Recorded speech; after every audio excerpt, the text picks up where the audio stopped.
Martineau. Toi là. Ça va faire. J'ai déjà essayé d'expliquer ça. À un moment donné, pouvez-vous régler ça? La rencontre de Richard Martineau. Richard, bonjour. Salut, j'ai entendu à ton émission, cher Philippe Vincent, ce que j'appelle la phrase de l'année.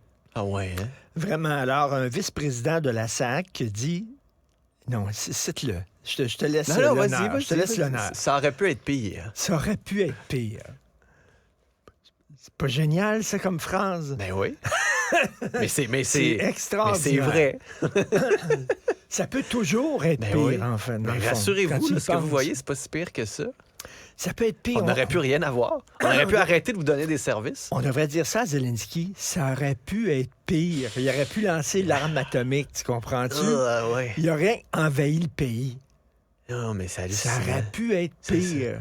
Non, puis tu sais, je veux dire, c'est drôle parce que tantôt, pendant le début de l'émission, je faisais ma revue de presse, tu sais, puis je parlais de Geneviève Guilbeault là, qui est à Paris. Là. Ce matin, dans la presse, photo, Geneviève Guilbeault visite les métros de Paris, puis les transports en commun, puis sa tournée devait être super intéressante pour l'avenir du transport en commun, puis s'inspirer des modèles européens. Mais là, tu regardes ça ce matin, puis tu vois Mme Guilbeault dans le métro, tu sais, tout relax.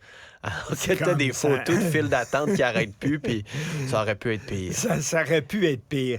Mais tu sais, quand ils ont décidé là, de refaire leur site Internet, il n'y avait pas de plan B.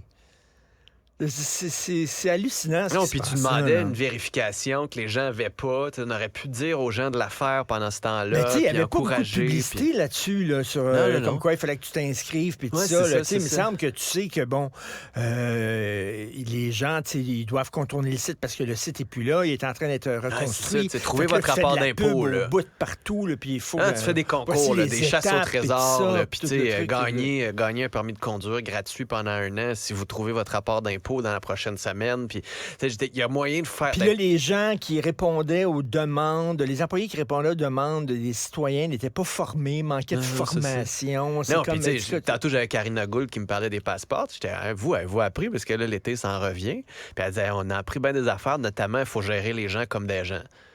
Puis je me disais, oui.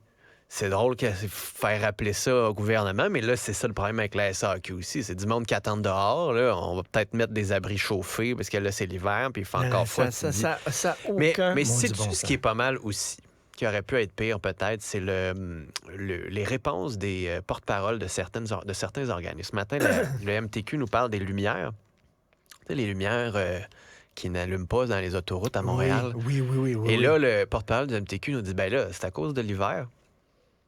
Tu sais, il fait froid, il neige, puis il y a du verglas. C'est à cause de l'hiver, ça marche pas. Là, je dis, ben oui.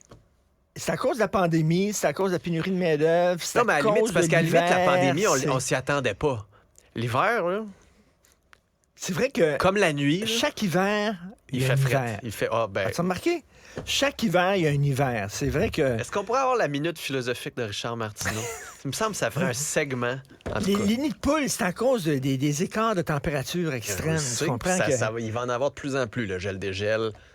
C'est ça. C'est extraordinaire. Il n'y a pas ça en Ontario, il n'y a pas ça au Nouveau-Brunswick, l'autre bord de la frontière, mais chez nous, ça frappe fort. T'as vu le spectacle de Chris Rock sur Netflix? Oui, j'ai commencé, je ne l'ai pas fini encore, mais à ta demande, je vais le terminer. On s'en reparle demain? OK, parfait. Ouais. Ça brasse beaucoup, c'est super bon. Puis j'ai pensé à toi ce matin dans la presse avec les influenceurs qui font des paris de casino. Je me suis dit, hey, Richard, il devait être content de voir ça. Un de ces 2 influenceurs-là, c'est le même prix Nobel qui avait libéré un homard dans un restaurant pour le lancer dans les chutes Montmorency.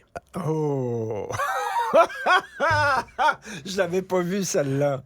Bravo, champion. C'est tellement de job utile. Voilà. Richard, bonne émission. Merci. Merci à toute l'équipe qui a travaillé sur l'émission. Merci à vous. À demain.